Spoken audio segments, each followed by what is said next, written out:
Hello friends, welcome to my channel study blog with Shivendra. आज हम लोग भारतीय साक्ष्य अधिनियम इंडियन एविडेंस एक्ट के सेक्शन 4 को देखेंगे। इससे पहले हम लोग सेक्शन 3 तक कवर कर चुके हैं। सेक्शन 1 में हमने क्या पढ़ा था कि संक्षिप्त नाम, विस्तार, प्रारंभ की बात की गई है। 2 रिपील कर दिया गया है। सेक्शन 3 निर्वचन खंड की बात करता है। इसमें 10 पॉइंट हमने पढ़ा था। क्या क्या 10 पॉइंट क्या क्या थे? तो वो फर्स्ट न्यायालय था, तथ्य था, सुसंगत, विवाद्यक, दस्तावेज, साक्ष्य, साबित, ना साबित, साबित नहीं हुआ, भारत। इन 10 पॉइंट के बारे में हम लोगों ने सेक्शन 3 में चर्चा की थी। आज हम लोग को सेक्शन 4 के विषय में पढ़ना है। 4 क्या है? उपधारणा के विषय में बात करता है, प्रिजम्पशन। 4 जो एविडेंस एक्ट का ये मोस्ट इंपॉर्टेंट आपका सेक्शन है, इसलिए क्योंकि यह प्री में भी पूछा जाता है और मेंस में भी पूछा जाता है। कहीं भी किसी भी स्टेट में आप जाएंगे तो इसका जिक्र जरूर मिलेगा। कहीं ना कहीं आपको मेंस में जरूर ये क्वेश्चन आएगा, चाहे थोड़ा ही नंबर का, 5 नंबर का आए, तो थोड़ा शॉर्ट में लिखने के आए या लॉन्ग भी लिखने के लिए कभी कभी आता है, तो मगर आएगा जरूर। तो वहाँ आपको ये पढ़ना जरूरी हो जाता है। ठीक है, प्री के हिसाब से भी और मेंस के हिसाब से भी आराम से पढ़िएगा। मैं बता रहा हूँ, हो सके तो कॉपी और पेन और बेयर एक्ट लेकर बैठिए आप। ठीक, इंग्लिश वाले हैं तो हिंदी पे ध्यान दीजिए, हिंदी वाले हैं तो इंग्लिश पे ध्यान दीजिए। चलिए, सेक्शन 4 बात करते हैं उपधारणा। उपधारणा होती क्या है? सबसे पहली चीज, आप क्वेश्चन के प्रारूप को देखा करिए। अगर कभी मेंस लिखने के लिए आया और आपसे पूछा गया कि उपधारणा क्या होती है, तो काफ़ी स्टूडेंट क्या करते हैं कि सेक्शन 4 में पूछा उपधारणा क्या होती है, तो वो डायरेक्ट ही बताना शुरू कर देते हैं कि उपधारणा 3 प्रकार की होती है। नहीं, यही आप रॉन्ग हो जाते हैं। क्यों? क्योंकि आपसे उपधारणा पूछा जा रहा है, तो उपधारणा क्या होती है ये बताएंगे आप। ठीक है, अब जैसे आपका नाम पूछा जाए कि आपका नाम क्या है, तो आप लगेंगे पता बताने, नहीं, आपसे नाम पूछा जाए तो आप अपना नाम बताइए।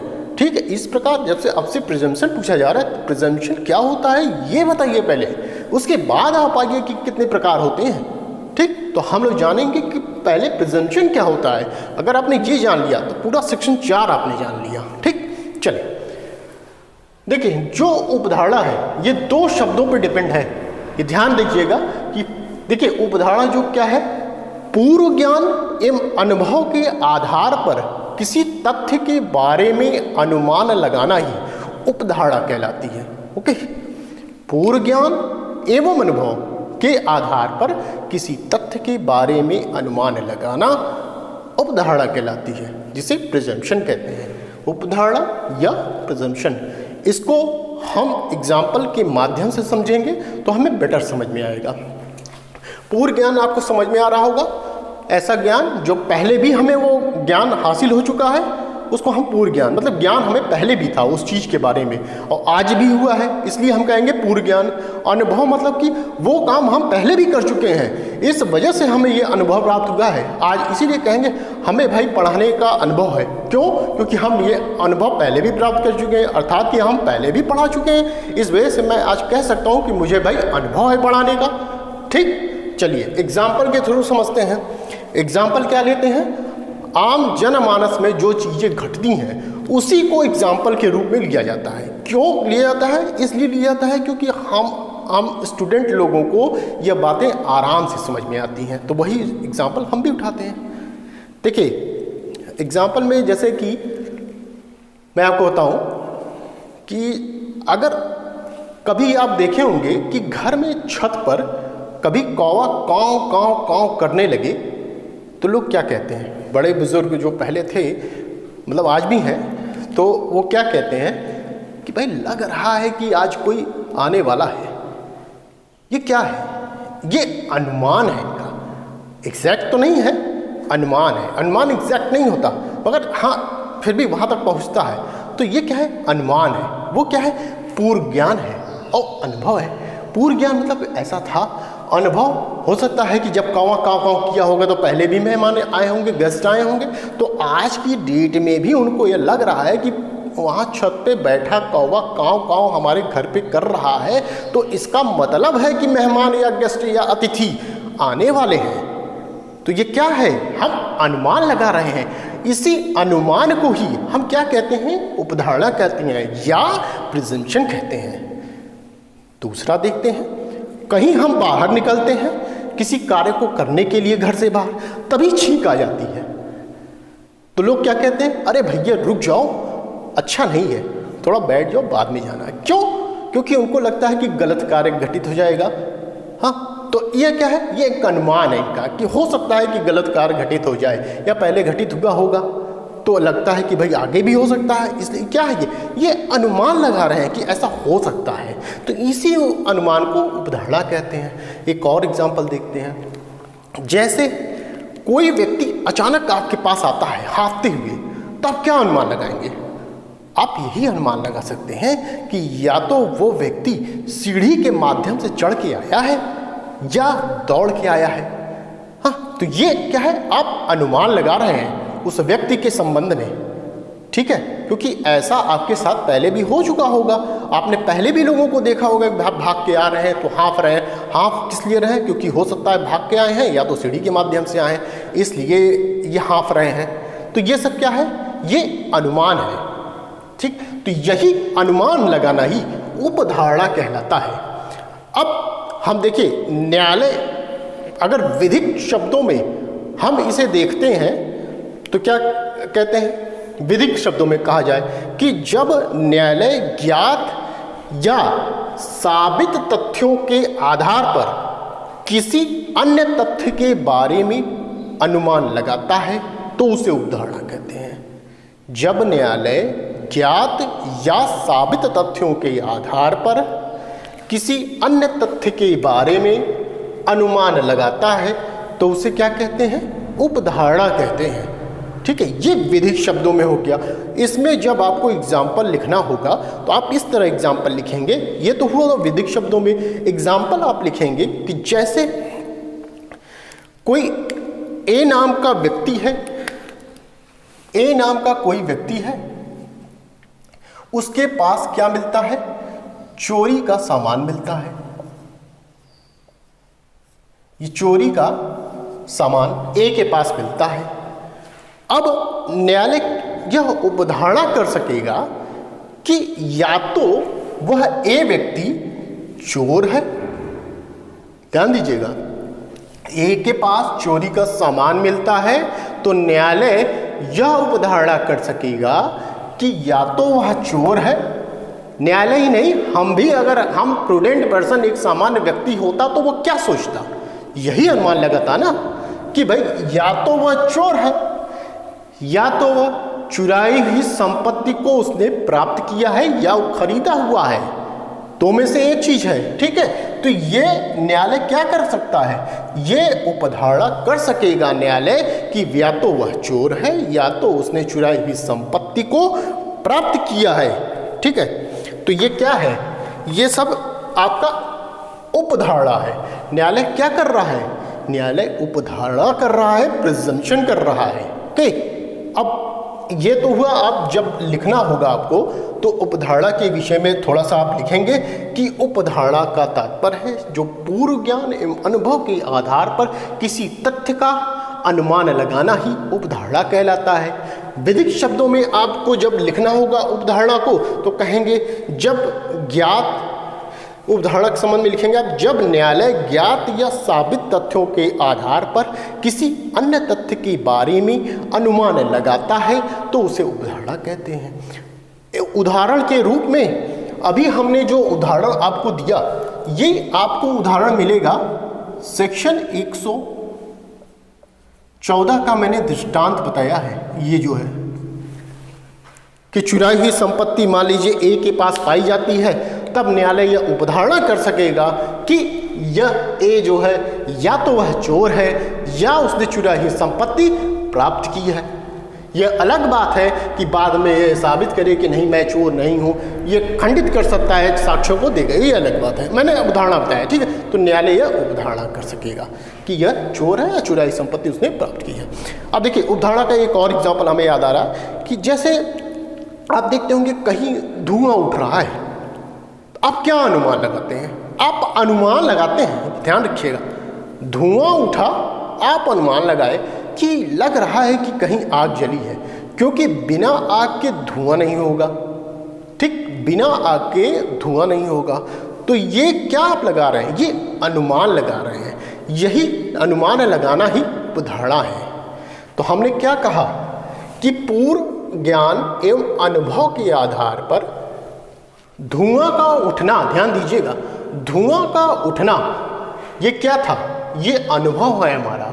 पहले भी ऐसा हो चुका होगा जिसके बारे में मैं अवगत हूँ, मुझे जानकारी है। पहले भी मैंने देखा है कि धुआं उठा था तो वहाँ आग लगी थी, ये मुझे जानकारी है।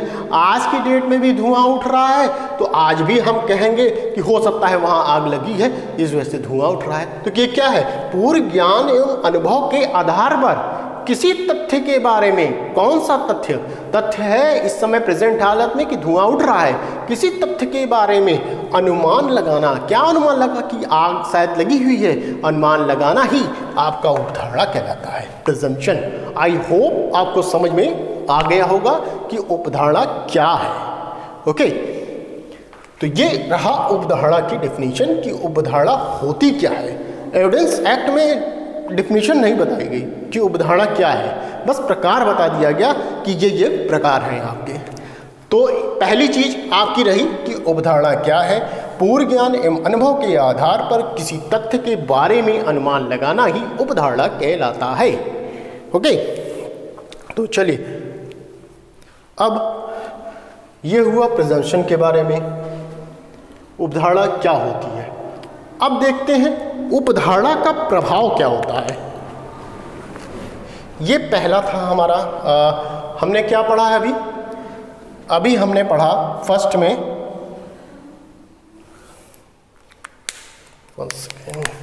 हमने पढ़ा अभी कि उपधारणा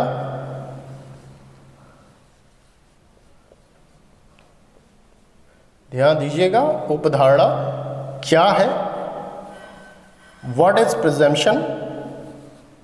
ठीक है, हमने ये पढ़ा।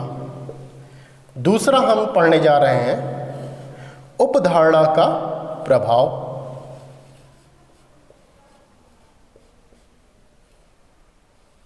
उपधारणा का प्रभाव,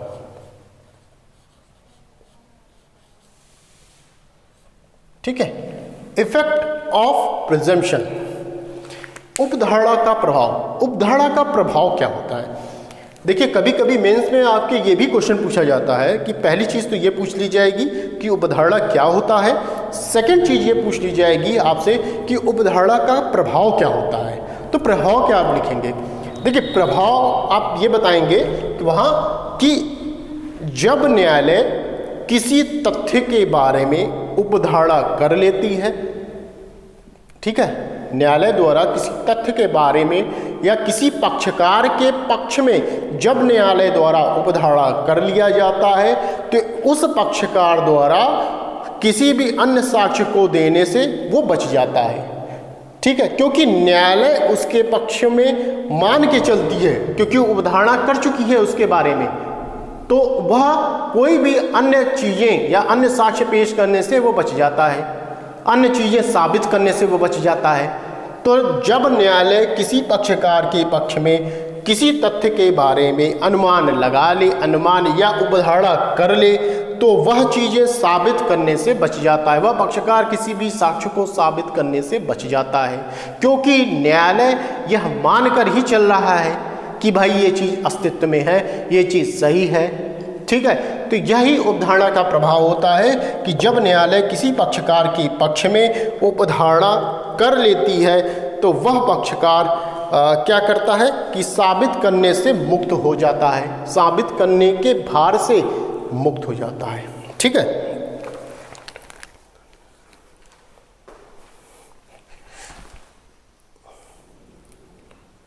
ठीक है, तो ये आपका उपधारणा का प्रभाव होगा कि जब न्यायालय किसी पक्षकार के पक्ष में क्या कर लिया, अनुमान, भाई यह उपधारणा कर लिया, न्यायालय द्वारा उपधारणा कर लिया गया, तो वह पक्षकार क्या है, साबित करने के भार से मुक्त हो जाता है। क्यों मुक्त होता है? क्योंकि न्यायालय मान के चलती है कि ये चीज़ें अस्तित्व में हैं। अब अगला पक्षकार इस बात को खंडित करने का उसको पूरा राइट होता है कि वह न्यायालय की इन बातों को या न्यायालय द्वारा जो अवधारणा किया गया है उन चीज़ों को खंडित कर सकता है साक्ष्य के माध्यम से। ठीक है, ये अवधारणा का प्रभाव। इसमें एग्जाम्पल हम देख लेते हैं एक तो और बेटर आपको समझ में आएगा। जैसे इसमें यह कहा गया कि ए पर चोरी का आरोप है, ठीक है, बी द्वारा लगाया गया है। किसके द्वारा? बी द्वारा ये चोरी का आरोप लगाया गया है। बी द्वारा ए पर चोरी का आरोप लगाया गया है। न्यायालय उपधारणा कर लेती है, न्यायालय ये उपधारणा कर लेती है बी के बारे में कि भाई ए चोर है। अब क्या हुआ कि बी अब साक्ष्य को या किसी भी अन्य चीजों को साबित करने के भार से मुक्त हो गया। अब इसको कुछ साबित करने की आवश्यकता नहीं है। क्यों? क्योंकि न्यायालय द्वारा उपधारणा कर ली गई है बी के पक्ष में। तो इसीलिए कहा गया उपधारणा का प्रभाव यही होता है कि जिसके बारे में या जिस पक्षकार के पक्ष में न्यायालय द्वारा उपधारणा कर ली जाती है वह साबित करने के भार से मुक्त हो जाता है। ठीक है, तो बी क्या है? मुक्त हो गया यहाँ पर। तो अब क्या होगा कि बी ए पर आरोप है कि बी का उसने कुछ सामान चोरी किया है। बी ने ये आरोप लगाया, न्यायालय ने क्या किया? ये उपधारणा कर लिया बी के पक्ष में। तो बी को अब साबित करने की आवश्यकता नहीं है कि ए चोर है। अब ए साबित करे साक्ष्य के माध्यम से या ए साबित करे कि जो न्यायालय ने उपधारणा किया है उसको खंडित कर सकता है ए साक्ष्य के माध्यम से कि मैं चोर नहीं हूं।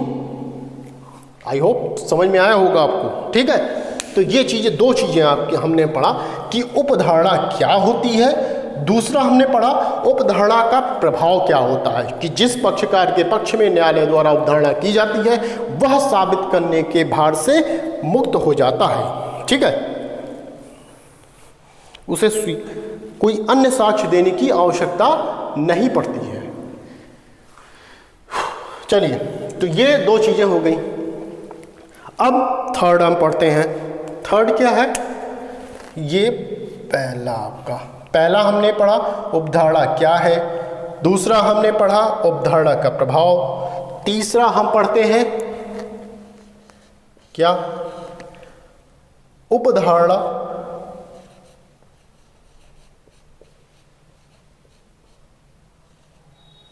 के प्रकार। ठीक है, उपधारणा के प्रकार। अब आता है प्रकार। हमने पहला चीज बताया कि उपधारणा क्या होती है, पहली डेफिनेशन हमने बताया उपधारणा क्या होती है।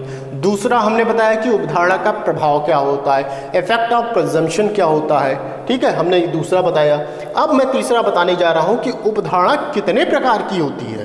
तो आप बताएंगे उपधारणा 3 प्रकार की होती है। कौन सी होती है? मे presume, shell presume and conclusive proof. May presume क्या कहते हैं? उपधारणा कर सकेगा। हिंदी वाले ध्यान दीजिएगा, कभी कभी यही गड़बड़ हो जाता है कि उपधारणा कर सकेगा हो जाता है नीचे, उपधारणा करेगा हो जाता है ऊपर। मतलब हो जाता है उपधारणा कर सकेगा, आप शैल प्रिज्यूम लगा चले आते हैं। तो इंग्लिश याद करिएगा, हिंदी वालों को बात मैं कर रहा हूँ, ये इंग्लिश याद करिएगा हिंदी वाले। ठीक है, कि मे प्रिज्यूम पहले, शैल प्रिज्यूम बाद में, फिर कॉन्क्लूसिव प्रूफ में। इसमें कोई दिक्कत नहीं होती, ये सब जान के चलते हैं कि भाई ये तीसरे नंबर पे आता है। अगर फिर भी दिक्कत होती है तो एक ट्रिक मैं बताता हूँ आपको कि किस माध्यम से आप इसको याद करेंगे। जैसे अल्फ़ाबेटिकल आप आएंगे ABCDEFGHIJKL, ये सब ऐसे आप आएंगे सीरियल वाइज। तो उसमें आप देखेंगे जो ये M है पहले पढ़ रहा है, तो इस वजह से ये मे प्रिज्यूम पहले आएगा। ठीक, मे प्रिज्यूम पहले आएगा। एस एम के बाद आता है तो ये सेकंड नंबर पे आएगा शैल प्रिज्यूम। ये एक ट्रिक है, अगर आपको कहीं भी भूल गए या बहुतों के साथ हो जाता है। ठीक है, जो समझदार हैं वो तो समझदार हैं ही, जो थोड़ा सा अभी नए आए हैं उनको थोड़ा प्रॉब्लम होती है, अच्छों से प्रॉब्लम हो जाती है, कभी कभी दिक्कत कर जाती है सब चीज़ें। तो ये पकड़े रहिए आप, जब कभी कुछ ना हो। देखिए, जब एकदम घनघोर अंधेरा छाया हो तो एक दिया जो होती है, जो दिया है वो पूरे अंधकार को काट देता है। तो समझ लीजिए एक दिया ही है आपका, जहाँ कुछ ना पता चले, कंफ्यूज हो जाए आप, तो वो दिया ही है जो आपको ये अंधकार को काटेगा। और दिया क्या है, यही है अल्फ़ाबेट का, आप पकड़े रहिए इसको कि एम पहले आया और एस बाद में। तो एम मतलब मे प्रिज्यूम ये पहले आएंगे और शैल प्रिज्यूम ये लास्ट मतलब सेकेंड नंबर में आएंगे। कॉन्क्लूसिव प्रूफ तो ऐसे ही आपका तैयार रहता है। चलिए चलते हैं। फर्स्ट, उपधारणा कर सकेगा, मे प्रिज्यूम क्या होता है। देखिए ये सब चीज़ें आप स्क्रीनशॉट इसका ले सकते हैं, बट मेरे साथ साथ आप पढ़ते रहेंगे तो एक एक चीज़ों को आप समझते भी जाएंगे। ठीक है, तो एक बार स्क्रीनशॉट लेके फट से आप कर लीजिए। मैं थोड़ा सा हट जाता हूँ, स्क्रीनशॉट ले लीजिए और फट से फिर मैं आगे बताता हूँ कैसे क्या चीज़ें हैं। ठीक है, चलिए उपधारणा के प्रकार में हम आए हैं। 3 प्रकार की उपधारणाओं की बात चल रही है। पहला हम पढ़ते हैं मे प्रिज्यूम क्या होता है।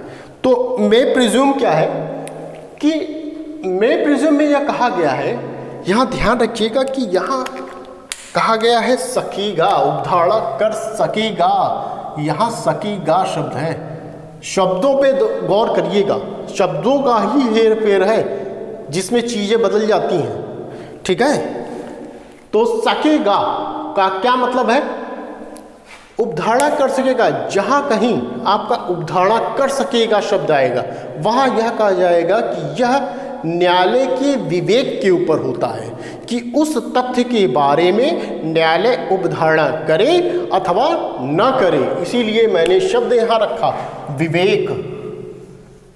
ये विवेक तब आएंगे जब ये सकेगा आएंगे। ध्यान रखिएगा, जब सकेगा आएगा तभी विवेक आएंगे, अन्यथा विवेक नहीं आएंगे। ठीक है, तो उपधारणा कर सकेगा का क्या मतलब कि जहां कहीं मे प्रिज्यूम आएगा या उपधारणा कर सकेगा आएगा, वहां न्यायालय को न्यायिक विवेक दिया गया है कि उस तथ्य के बारे में वह उपधारणा करे अथवा न करे। और ये देखिए, ये तथ्य की उपधारणा है, ध्यान दीजिएगा, विधि की नहीं। ये तथ्य की उपधारणा, ये एक ही एक प्रिजम्पशन है जो तथ्य की उपधारणा है।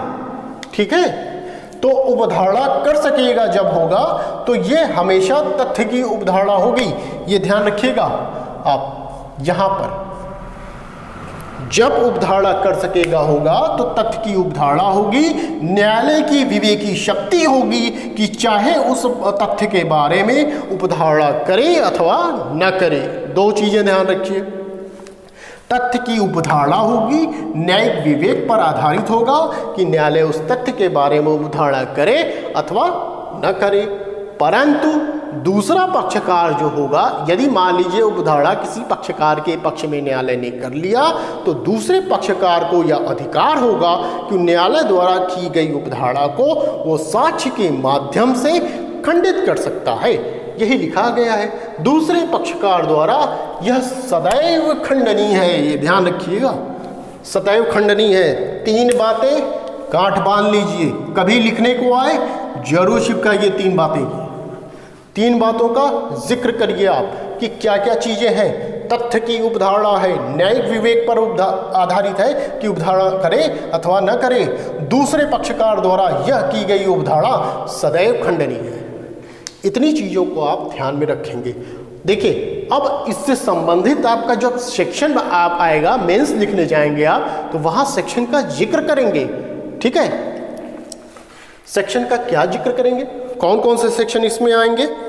तो सेक्शन आपके आएंगे, कहाँ लिखूं, यहाँ पे लिख देते हैं।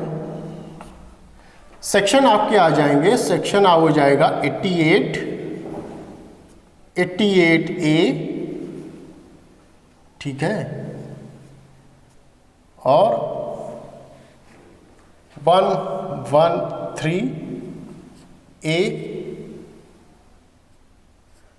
एंड 114, ये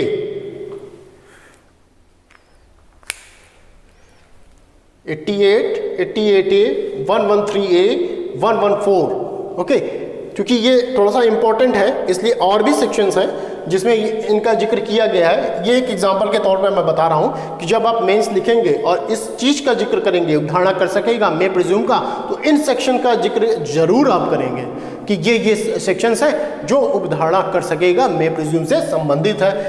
88 तार संदेशों के बारे में अवधारणा की बात की गई। 88A इलेक्ट्रॉनिक संदेशों के बारे में अवधारणा की बात की गई। 113A मोस्ट इंपॉर्टेंट आपका सेक्शन, जब हम बाद में आगे पढ़ेंगे तो इसकी चर्चा विस्तार में हम बात करेंगे। वैसे हम जान लेते हैं कि 113A क्या है कि विवाहित स्त्री द्वारा आत्महत्या करने के दुष्प्रेरण के बारे में अवधारणा का प्रावधान किया गया है। विवाहित स्त्री द्वारा आत्महत्या करने के दुष्प्रेरण के बारे में प्रावधान किया गया है। अर्थात इसके बारे में थोड़ा सा हम जाने तो ये होगा, एग्जाम्पल के थ्रू आप समझ भी लीजिए इस चीज़ को मे प्रिज्यूम का क्या मतलब है। इसी को देकर मैं एग्जाम्पल समझा रहा हूँ कि विवाहित स्त्री द्वारा आत्महत्या करने के दुष्प्रेरण के बारे में। कोई महिला जो विवाहित थी, ठीक है, तो जब विवाह हुआ तो विवाह के तारीख से 7 वर्ष के अंदर यदि आत्महत्या उसने कर ली तब उनके परिवार वालों के तरफ से यह कहा गया, जो महिला थी जिसने आत्महत्या की, उस महिला के परिवारजन के तरफ से यह कहा गया कि यह आत्महत्या जो है उसके पति द्वारा या पति के नातेदार द्वारा उसके साथ क्रूरता बरती गई थी। उन 7 वर्ष के अंदर उसके साथ क्रूरता बरती गई थी, इसलिए और उसको दुष्प्रेरित किया गया था आत्महत्या करने के लिए उस महिला को। तो न्यायालय क्या करेगा? न्यायालय या उपधारणा कर सकेगा, मान कर चलेगा कि हाँ भाई आपने यह ऐसा किया था। अब क्या होगा? महिला के जो परिवारजन थे अब वो अन्य चीजें साबित करने से मुक्त हो जाएंगे। अब उन्हें कुछ नहीं साबित करना, क्योंकि न्यायालय मान चुका है कि हाँ भाई ऐसी घटना हुई थी, महिला की मृत्यु इस कारण हुई क्योंकि उसको दुष्प्रेरित किया गया था, उसके साथ क्रूरता की गई थी, इसलिए उसकी मृत्यु हुई है। तो यहाँ पे अब इन बातों को खंडन करने का वो दायित्व किसके पास चला जाएगा? अब उसके पति या पति के नातेदार की तरफ चला जाएगा, चले इन बातों को खंडित करें। ठीक, आई होप समझ में आया होगा आपको। 113A इसकी चर्चा और विस्तार में हम जब पढ़ेंगे तो विस्तार में बात करेंगे। ठीक, 113A। 114 क्या कहता है? प्राकृतिक घटनाओं, मानवीय आचरण तथा लोक और प्राइवेट कारोबार के सामान्य अनुक्रम की बात की गई है। इसमें उसके संबंध में उदाहरण की बात की गई है। ठीक, तो हमने उपधारणा कर सकेगा के संबंध में इतनी चीज़ों का जिक्र किया। आई होप आपको समझ में आया होगा कि उपधारणा कर सकेगा क्या होता है। ठीक है, चलिए नेक्स्ट पॉइंट देखते हैं हम लोग। देखिए नेक्स्ट पॉइंट है हमारा उपधारणा करेगा। ध्यान से समझिएगा, उपधारणा कर सकेगा, अंतर भी आपको पता चलता रहा है। मैं बताता रहूँगा कि क्या अंतर है इसमें, कि कभी भी आपको अंतर लिखने के लिए आता है कि शैल मे प्रिज्यूम और शैल प्रिज्यूम में अंतर बताइए, तो आप अच्छे से लिख सकें। या कॉन्क्लूसिव प्रूफ और शैल प्रिज्यूम में अंतर, या कॉन्क्लूसिव प्रूफ मे प्रिज्यूम, या तीनों में अंतर बताइए तो आप उसको अच्छे से लिख सकें। चलिए, अच्छे से तभी आप लिखेंगे जब इन तीनों के बारे में आपको जानकारी होगी। चलिए, उपधारणा कर सकेगा, शैल प्रिज्यूम की बात की गई। शैल प्रिज्यूम में क्या कहा गया? अब यहाँ पे शब्दों को गौर से देखिएगा कि यहाँ करेगा, अर्थात यहाँ पर जोड़ दिया गया है कि करेगा, तुम करोगे ही करोगे। न्यायालय को कहा गया कि भाई आप करेंगे ही करेंगे उस चीज को। यहाँ पर कहा गया कि यह विधि की उपधारणा होगी। जहां कहीं भारतीय साक्ष्य अधिनियम में उपधारणा करेगा शब्द विद्यमान होगा, वहां न्यायालय उस तथ्य को साबित मानेगा, अर्थात उपधारणा उसका करेगा। ठीक है, वहां उपधारणा करना न्यायालय की विधिक बाध्यता है। ध्यान दीजिएगा, हमने लिखा है उपधारणा करना न्यायालय की विधिक बाध्यता है, ये ध्यान रखिएगा। ठीक है, यहाँ विधि की उपधारणा है। अब आपसे पूछा जाएगा, देखिए तथ्य की उपधारणा सिर्फ एक है, ये विधि की उपधारणा इन दोनों में विद्यमान है। ये इसमें भी विद्यमान है और इसमें भी है। तो विधि की उपधारणा दो में है, तथ्य की उपधारणा सिर्फ एक में है, उपधारणा कर सकेगा मैं, ठीक है।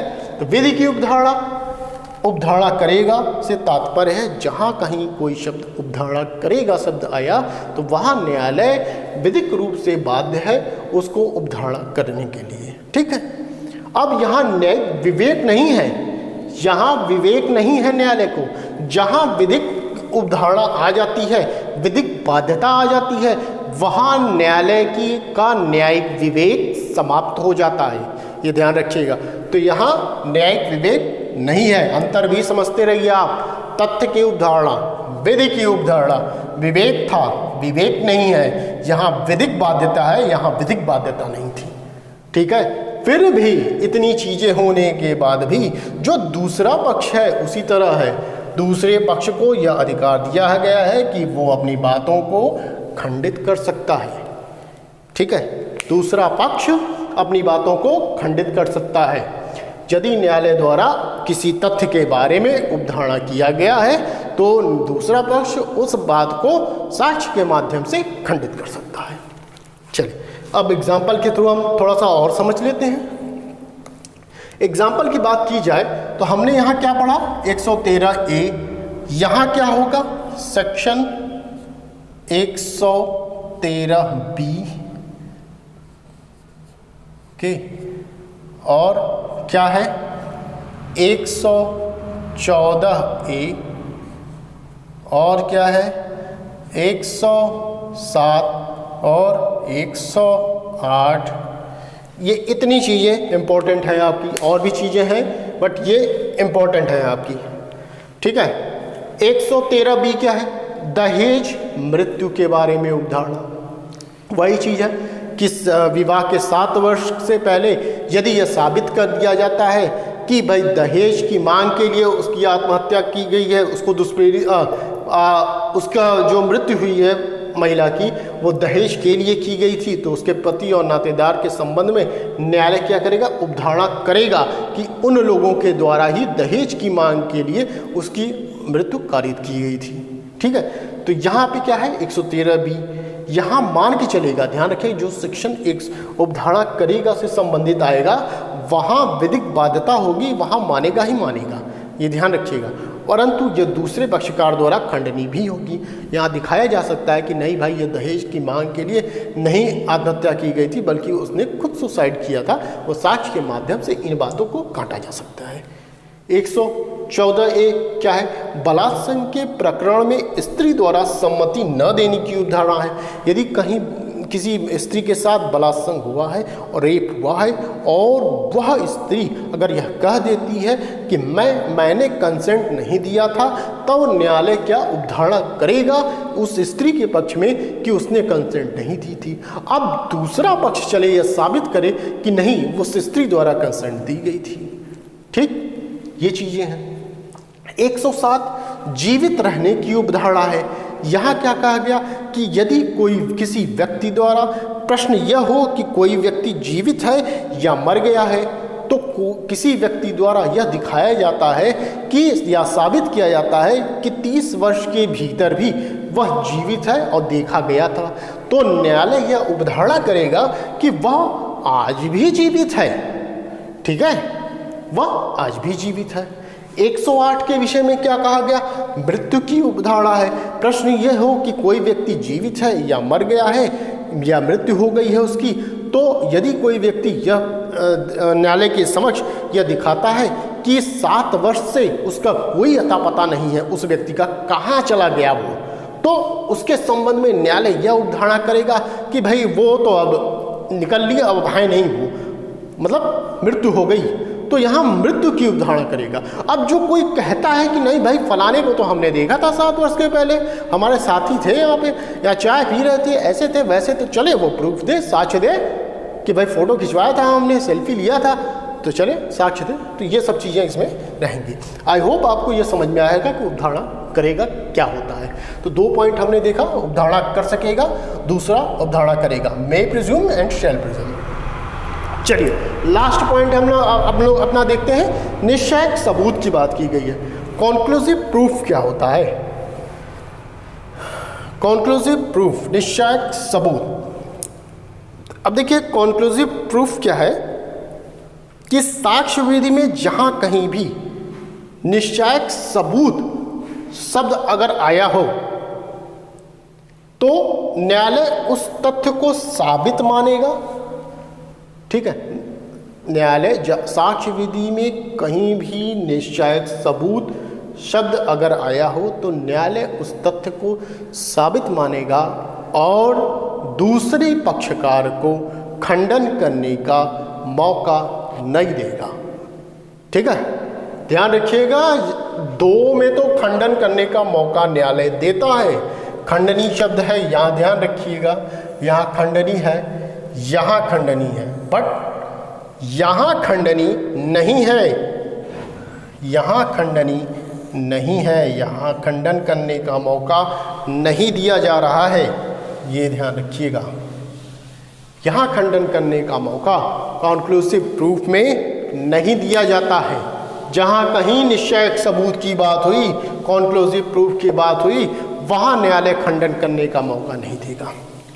आपको देखिए यहाँ क्या है, यहाँ भी विधि की उपधारणा है, उपधारणा शैल प्रिज्यूम में भी विधि की उपधारणा थी, यहाँ भी विधि की उपधारणा है, यहाँ भी उपधारणा करना विधिक बाध्यता है, शैल प्रिज्यूम में भी विधिक उपधारणा करना विधिक बाध्यता था। दोनों सेम चल रहे हैं, दो पॉइंट, विधि की उपधारणा, विधि की उपधारणा, उपधारणा करना विधिक बाध्यता, उपधारणा करना विधिक बाध्यता। यहाँ थर्ड पॉइंट चेंज हो जाता है बिल्कुल। दूसरे में शैल प्रिज्यूम में क्या था, दूसरे पक्ष द्वारा खंडन करने का मौका था, उसके पास अपने साक्ष्य के माध्यम से अपनी बातों को वो रख सकता था, बट यहाँ पर क्या है कि खंडन करने का बिल्कुल उसे राइट नहीं दिया गया, मौका ही छीन लिया गया। कहा नहीं, खंडन करने का मौका ही नहीं देंगे, क्योंकि एक प्रबल ये आपका सबूत है, साक्ष्य के रूप में खुद ही है, को खंडन करने का कोई सवाल ही नहीं उठता। ठीक है, इसलिए यहाँ पे छीन लिया गया। अब देखते हैं, यहाँ कुछ चीज़ें हैं जो मैं बता रहा हूँ आपको, ध्यान दीजिएगा कुछ सेक्शन के बारे में। यहाँ सेक्शन हम लोग पढ़ते हैं, सेक्शन 41 की बात होगी। फिर कौन सा सेक्शन है, 112 की बात होगी, 113 आएगा और सेक्शन 82 आएगा, ध्यान रखिएगा, ऑफ IPC। ओके, ये और इसमें एक है, ये ध्यान रखिए। तो सेक्शन 41, 112, 113 और सेक्शन 82 IPC का ध्यान रखिएगा। सेक्शन 41 जो है यह प्रोबेट विषयक, विवाह विषयक, नाबाधिकरण विषयक या दिवाला विषयक की बात करता है। उसके संबंध में है कि अगर निश्चायक सबूत के वो उससे संबंधित निश्चायक सबूत है तो यह विधि की उपधारणा मानी जाएगी और दूसरे पक्ष को खंडन करने का मौका नहीं दिया जाएगा सेक्शन 41 के थ्रू, अगर इन चीज़ों से संबंधित मैटर है।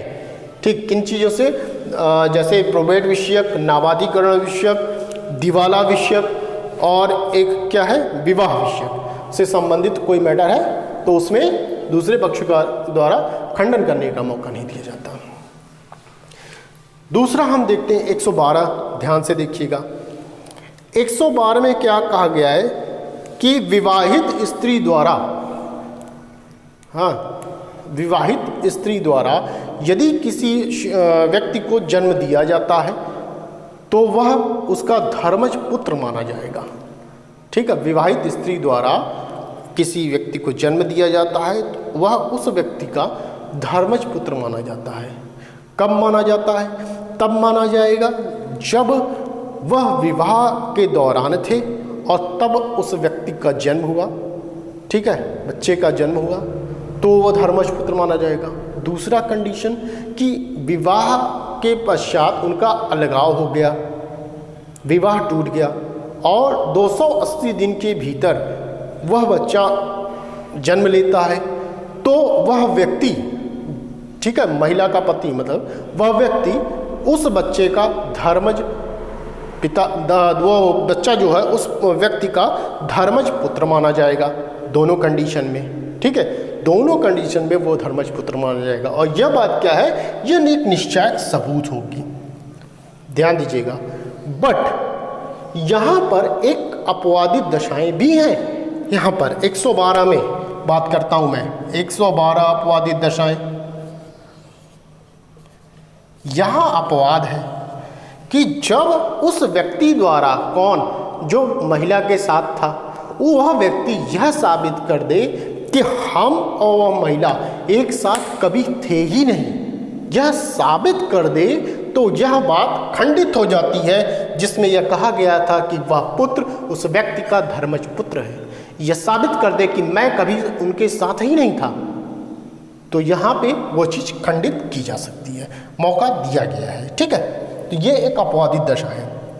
113 में भी वही बात की गई है कि निश्चयक सबूत की बात की गई है। ठीक है, और सेक्शन 82 हम पढ़ते हैं जब सेक्शन 82, हाँ 82 आईपीसी का जब पढ़ते हैं, इसमें यह कहा गया है कि कोई शिशु या कोई बच्चा जो 7 वर्ष के नीचे है, यह आरोप लगाया जाता है कि वह उसने अपराध किया, तो न्यायालय क्या है, यह निश्चयक सबूत होगा इस बात का कि वह 7 वर्ष से कम आयु का बच्चा कोई अपराध नहीं घटित कर सकता।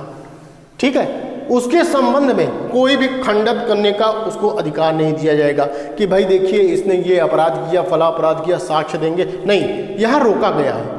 न्यायालय मान के चलती है, ये निश्चयक सबूत मान के चलती है कि 7 वर्ष से नीचे का व्यक्ति जो बच्चा है वो कोई अपराध नहीं कर सकता, उसको कोई सजा नहीं दी जाएगी। ठीक है, तो यहाँ पे आई होप आप समझ गए होंगे कि 3 चीज़ों का जिक्र धारणा कर सकेगा, उधारणा करेगा, निश्चयक सबूत, इन 3 चीज़ों की चर्चा यहाँ पे की गई है। तो मैंने क्या क्या चीज़ें आपको बताई, एक बार फिर से हम लोग रिवाइज कर लेते हैं। देखिए, हमने बताया उपधारणा क्या है, प्रिजम्पशन क्या है, ये हमने बताया। दूसरा हमने क्या बताया, उपधारणा का प्रभाव क्या होता है, इफेक्ट ऑफ प्रिजम्पशन क्या होता है, ये हमने बताया।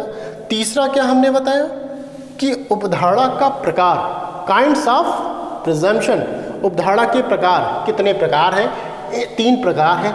तीनों प्रकार के बारे में हमने कायदे से बात किया। आई होप आपको समझ में आया होगा कि क्या उपधारणा होती है, उपधारणा मे प्रिज्यूम क्या होता है, शैल प्रिज्यूम क्या होता है, कॉन्क्लूसिव प्रूफ क्या होता है। ये तीनों बातें आपको समझ में आई होंगी। यदि आपको ये वीडियो जो मैं बना रहा हूँ, जो मैंने आपको समझाया यहाँ पर, अगर आपको थोड़ी सी भी वीडियो यदि पसंद आ रही हो तो प्लीज़ वीडियो को लाइक, शेयर एंड सब्सक्राइब कर दीजिएगा और साथ ही से बेल आइकन को भी ऑन कर दीजिएगा, जिससे कि आने वाले वीडियो के नोटिफिकेशन आपको मिलते रहें। एविडेंस की मैंने 3 लेक्चर और दिए हैं, यदि आपने नहीं देखा है तो प्लीज़ मेरी प्लेलिस्ट में जाइए, एविडेंस नाम से होगा एक प्लेलिस्ट में, वहाँ तीनों वीडियो विद्यमान है, वहाँ पर आप क्लिक के माध्यम से पूरी वीडियो देख सकते हैं। ठीक है, तो कमेंट के माध्यम से मुझे आप बताइएगा कि आज का लेक्चर कैसा रहा, आपको समझ में आया या नहीं समझ में आया। यदि कोई प्रॉब्लम हो, कहीं दिक्कत हो, जहाँ नहीं समझ में आया हो, तो आप कमेंट के माध्यम से मुझे पूछ सकते हैं। ठीक है, तो बस आज के लिए इतना ही, फिर मिलते हैं नेक्स्ट वीडियो, और जब नेक्स्ट वीडियो में मिलेंगे तो आई होप हम सेक्शन 6 पढ़ेंगे, रेजिस्टे, जो कि मोस्ट इम्पॉर्टेंट है आपका प्री पर्पज से और मेंस पर्पज से, दोनों ही पर्पज से आपका ये इम्पॉर्टेंट सेक्शन है, तो उसकी चर्चा हम लोग करेंगे। ठीक, तो बस आज के लिए इतना ही। Thank you.